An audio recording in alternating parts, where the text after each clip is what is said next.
जय श्री राम, जय हनुमान।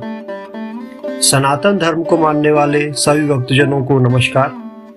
आपका स्वागत है सुंदरकांड की सुंदर व्याख्या श्रृंखला के भाग 13 में। अभी तक हमने जाना कि हनुमान जी लंका में पहुंचते हैं और वहां हनुमान जी और रावण का संवाद होता है, जिसमें रावण और हनुमान जी के बीच कुछ वार्तालाप चल रहा है। अब आगे इस भाग में जानेंगे कि रावण एक तरह से अपना परिचय पूछना चाहता है कि तू मुझे जानता है मैं कौन हूं हनुमान जी से। तब हनुमान जी कहते हैं, जानहु मैं तुम्हारे प्रभुताई, सहस बाहु सन परी लड़ाई, समर बाल सन कर जस पावा, सुन कपि बचन बेहस बिहरावा। हनुमान जी कहते हैं, मैं तुम्हारी प्रभुता को खूब जानता हूँ। रावण, तुमने सहस बाहु के साथ युद्ध लड़ा था और उस युद्ध में रावण हार गया था। और फिर आगे कहते हैं, और बाली के साथ भी तुमने युद्ध किया था और इस युद्ध में भी रावण हार गया था। हनुमान जी के इन वचनों को सुनकर रावण ने हंसकर बात को टाल दिया। सुन कपि बचन बेहस बिहरावा।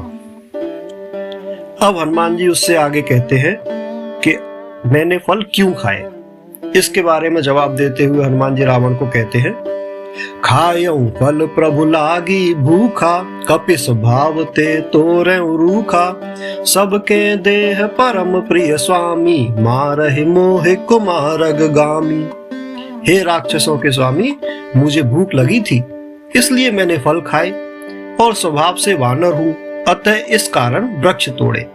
हे निशाचरों के मालिक, सबको अपनी देह प्यारी होती है और ये कुमारक गामी तुम्हारे राक्षस सैनिक जब मुझे मारने लगे।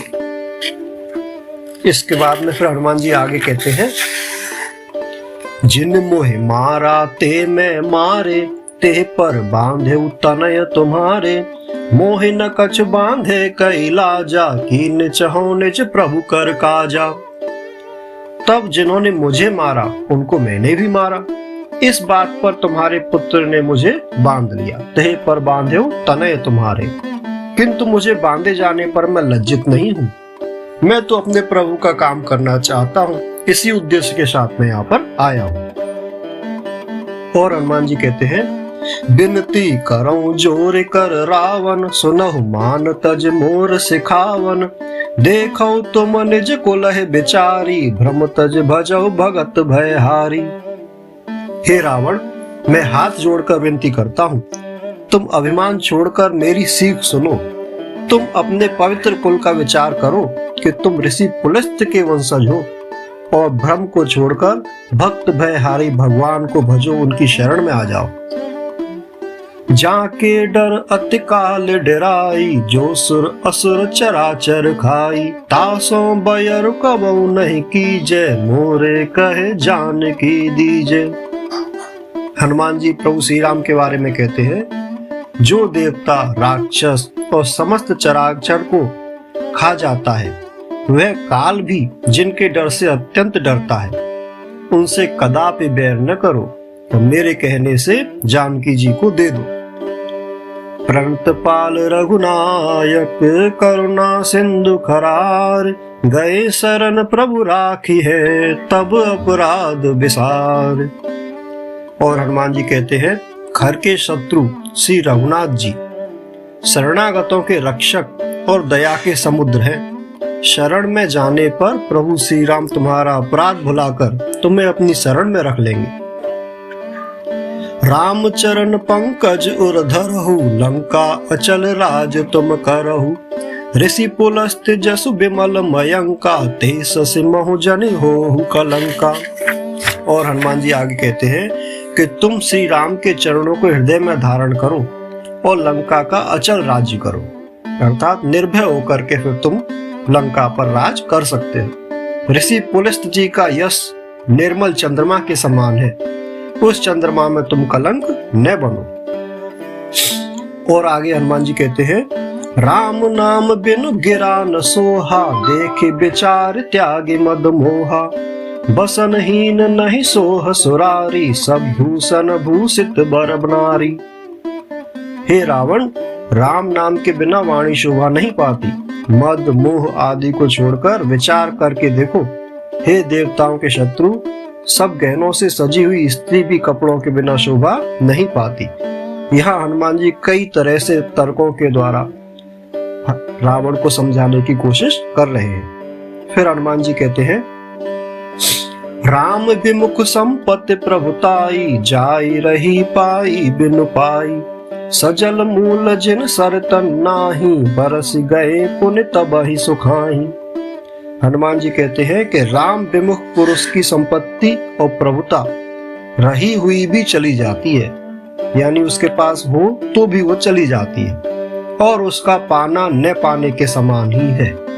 जैसे नदियों को केवल बरसात का ही आसरा है और उनका कोई मूल स्रोत नहीं है। जब बरसात होती है तो नदी बहती है, अन्यथा वो सूखी रहती है। वे वर्षा के बीत जाने पर तुरंत ही सूख जाती हैं। बरस गए पुन तब ही सुखाई। फिर हनुमान जी आगे कहते हैं, सुनु दस कंठ कहूं पन रोपी, विमुख राम त्राता नहीं कोपी, शंकर सहस विष्णु अज तो ही, सकहि न राखे राम कर द्रोही। हे रावण सुनो, मैं प्रण करके प्रतिज्ञा के साथ कहता हूँ कि राम विमुख की रक्षा करने वाला कोई भी नहीं है। हजारों शंकर विष्णु और ब्रह्मा भी श्री राम के साथ द्रोह करने वाले तुमको नहीं बचा सकते। मोह मूल बहुसूल प्रद, त्यागहु तम अभिमान, भजहु राम रघुनायक, कृपा सिंधु भगवान। मोह ही जिसका मूल है, ऐसे अज्ञान जनित बहुत पीड़ा देने वाले तम रूप अभिमान का त्याग कर दो और रघुकुल के नायक स्वामी कृपा समुद्र भगवान श्री रामचंद्र जी का भजन करो। फिर आगे कहते हैं, जदपि कही कपि अति हित बानी, भगति विवेक बिरत नयसानी, बोला बेहस महा अभिमानी, मिला हमहि कपि गुर बड़ ज्ञानी। यहाँ यद्यपि हनुमान जी ने भक्ति ज्ञान वैराग्य और नीति से सनी हुई बहुत ही हित की वाणी कही, तो भी वह महान अभिमानी रावण बहुत हंसकर व्यंग्यात्मक रूप से कहता है, हमें यह बंदर बड़ा ज्ञानी गुरु मिला है, हमें कपि गुरु बड़ ज्ञानी। इसके बाद रावण आगे कहता है, मृत्यु निकट आई खल तो ही, लागे से अधम सिखावन मोही, उल्टा होई कहे हनुमाना, मति भ्रम तोर प्रगट में जाना। रावण कहता है, अरे दुष्ट, तेरी मृत्यु निकट आ गई है, अधम मुझे शिक्षा देने चला है। तब हनुमान जी कहते हैं, इससे उल्टा ही होगा, अर्थात तेरी मृत्यु अब निकट आ गई है। अब मृत्यु का समय तेरा है, मेरा नहीं। यह मेरा मृत्यु का समय नहीं है, यह तेरा मति का भ्रम है, यह मैंने प्रत्यक्ष जान लिया है। मति भ्रम तोर प्रकट में जाना, उल्टा होए कहे हनुमाना। सुनि कपि बचन बहुत खिसियाना, बेगिन हरहु मूढ़ कर प्राणा, सुनत निशाचर मारन धाये, सचिवन सहित विभीषण आए। हनुमान जी के वचनों को सुनकर रावण कुपित हो उठा, क्रोधित हो उठा और बोला, इस मूर्ख को प्राण शीघ्र क्यों नहीं हल लेते। यह सुनते ही राक्षस उसे मारने दौड़े। उसी समय मंत्रियों के साथ विभीषण जी आ पहुंचे। नाई शीस कर विनय बहुता, नीति विरोध न मारिय दूता, आन दंड कहु करिय गुसाई, सब ही कहा मंत्र भल भाई। विभीषण जी ने सिर नवाकर कहा और रावण से विनती करते हुए बोले कि इस दूत को मारना नहीं चाहिए, दूत को मारना नीति के विरुद्ध है। हे गोसाई, हे मालिक, हे स्वामी, कोई दूसरा दंड कीजिए। तब इस बात पर रावण व सभा के सभी राक्षस सहमत हो जाते हैं और रावण बोलता है, सुनत बेहस बोला दस कंधर, अंग भंग कर पठिय बंदर। यह सुनते ही रावण हंसकर बोला, अच्छा ठीक है, तो इस बंदर को अंग भंग करके भेजा जाए। प्राण लेने की जगह इसके अंग काट दिए जाए। और रावण आगे कहता है, कपि के ममता पूछ पर, सब ही कहूं समझाए, तेल बोरी पट बांध पुने पावक देहु लगाए। रावण कहता है कि मैं सबको समझाते हुए कह रहा हूँ कि बंदर की ममता उसकी पूंछ पर ज्यादा होती है, अतः इसमें तेल में डूबा हुआ कपड़ा लपेटकर इसकी पूंछ में आग लगा दो। इसके बाद रावण कहता है, पूंछहीन बानर तह जाई तब सठ निच ना दई लई आई। जिन कह की निस बहुत बड़ाई देखूं मैं तिन की प्रभुताई। रावण आगे कहता है कि जब यह बिना पूंछ का बंदर अपने स्वामी के पास जाएगा तब यह मूर्ख अपने मालिक को साथ ले आएगा, जिनकी इसने बहुत ही बढ़ाई की है। मैं भी तो उसकी सामर्थ्य को देखूं, मैं भी तो उसकी प्रभुता को देखूं। बचन सुनत कपि मन मुस्काना भई सहाय सारद में जाना। जातो धान सुन रावण बचना लागे रचय मूड सोई रचना।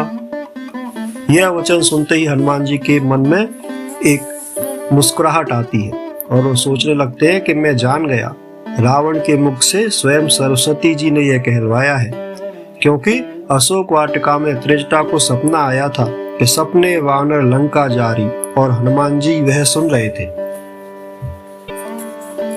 तो हनुमान जी भी समझ गए कि प्रभु का आदेश यही है। उधर रावण के आदेश को सुनकर हनुमान जी की पूंछ में आग लगाने की तैयारी होने लगी।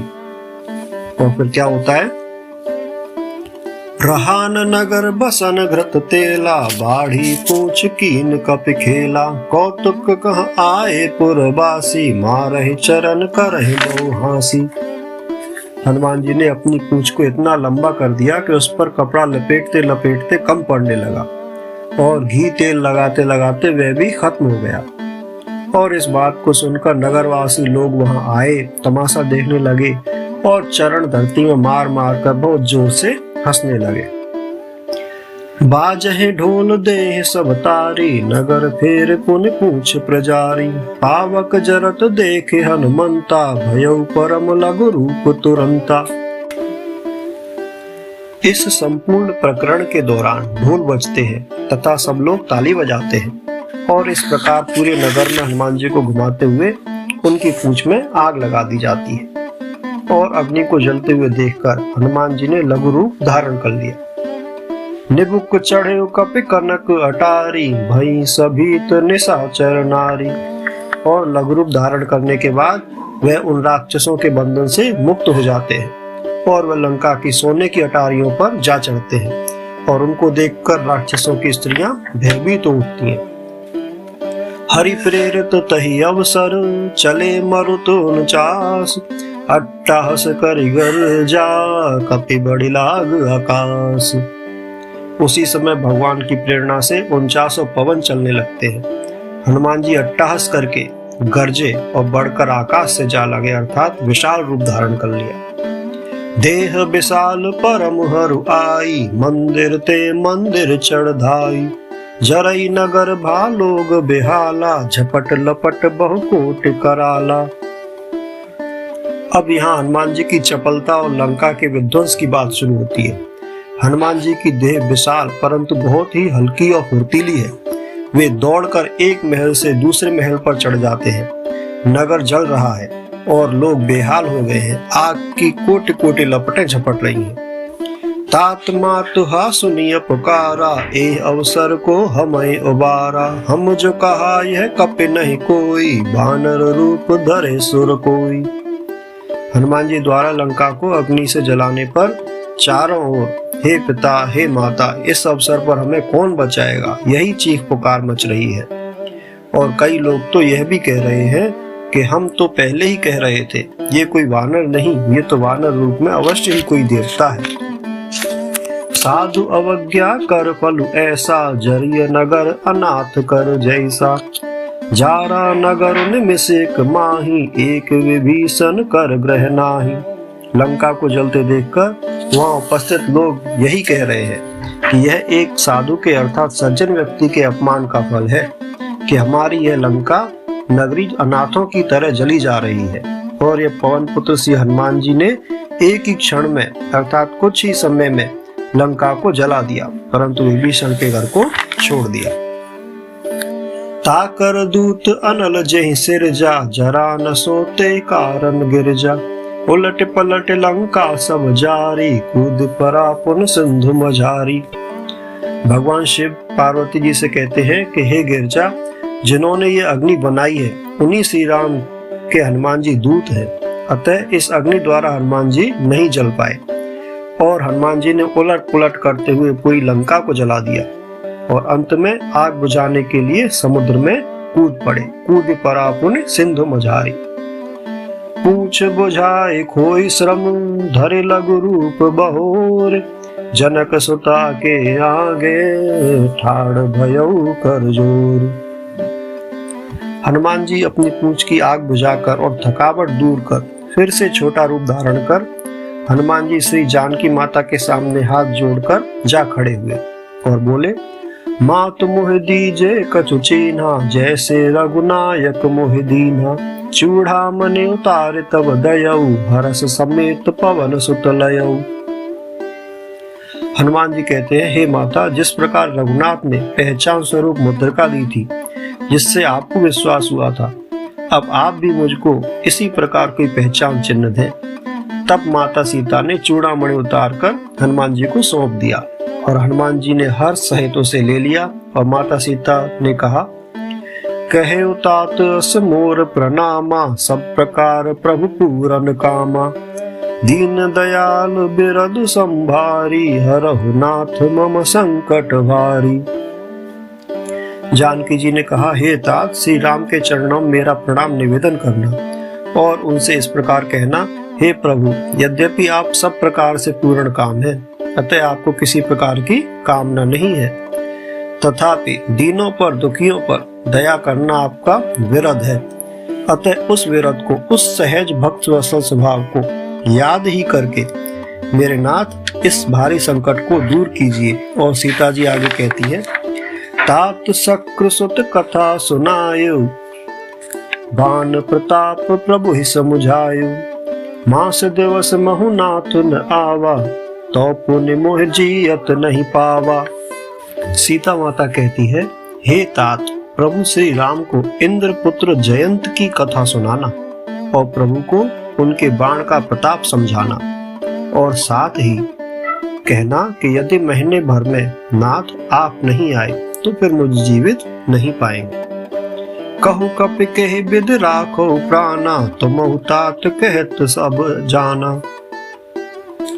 तो ही देख शीतल भई छाती, पुण्य मोह कहूँ सोई दिन सो राती।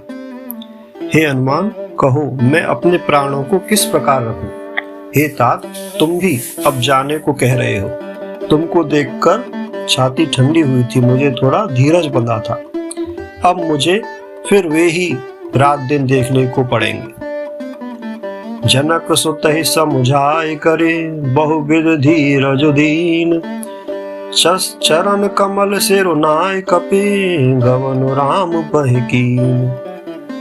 माता सीता के वचनों को सुनकर पवन पुत्र हनुमान जानकी माता को बहुत प्रकार से समझाते हुए धीरज देते हैं, सांत्वना देते हैं और फिर उनके चरणों में सिर नवाकर श्री राम जी के पास जाने के लिए प्रस्थान करते हैं।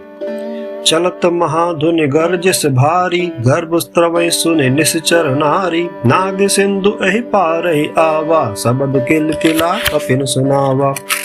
अब हनुमान जी लंका से प्रस्थान करते हैं और एक महाध्वनि की गर्जना करते हैं, जिसे सुनकर राक्षसों की स्त्रियों के गर्भ गिरने लगते हैं। समुद्र को लांघकर इस पार हनुमान जी आते हैं और उन्होंने अन्य वानरों के साथ किलकिला शब्द सुनाया, अर्थात हर्षित ध्वनि की। और इस सांकेतिक ध्वनि को सुनकर सभी कपि खुश होते हैं। हर से सब बिलो के हनुमाना, नूतन जन्म कपिन तब जाना। मुख प्रसन्न तन तेज विराजा, कीने से रामचंद्र कर काजा। हनुमान जी को इस प्रकार आते देख सब हर्षित उठे, सभी खुशी उठे और सभी वानरों ने इसे अपना नया जन्म समझा, क्योंकि वे पहले प्रतिज्ञा कर चुके थे, यदि जानकी जी नहीं मिली तो हम निराशा के साथ वापस नहीं लौटेंगे। अब अन्य सभी वानर हनुमान जी की ओर देखते हैं कि हनुमान जी का मुख प्रसन्न है और तन पर तेज विराजमान है। मुख प्रसन्न तन तेज विराजा। अर्थात ये श्री रामचंद्र जी का कार्य कर आए हैं। कीने से रामचंद्र कर काजा। मिले सकल अति भय सुखारी, तलपत मीन पाव जिम्मेवारी। चले हरस रघुनायक पासा, पूछत कहत नवल इतिहासा। हनुमान के वापस वानर समूह के पास आ जाने पर सभी वानर हनुमान जी से मिलते हैं और सुख का अनुभव करते हैं और उन्हें ऐसा लगता है जैसे तड़पती हुई मछली को जल मिल गया हो, नव जीवन प्राप्त हो गया हो। सब हर्षित होकर हनुमान जी से अभी अभी घटित हुए इस सुखद नवल नए इतिहास वृतांत को कहते पूछते हुए श्री रघुनाथ के पास चले जाते हैं। चले हर्ष रघुनायक पासा, पूछत कहत नवल इतिहासा।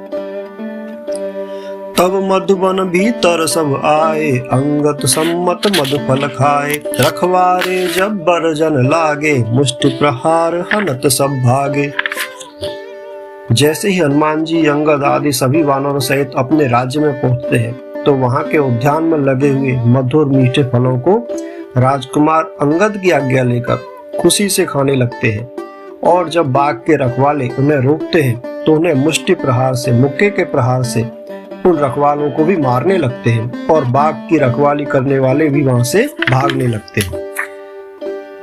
जाई पुकारे ते सब, बन उजार जुबराज। सुन सुग्रीव हरष कपि, करे आए प्रभु काज।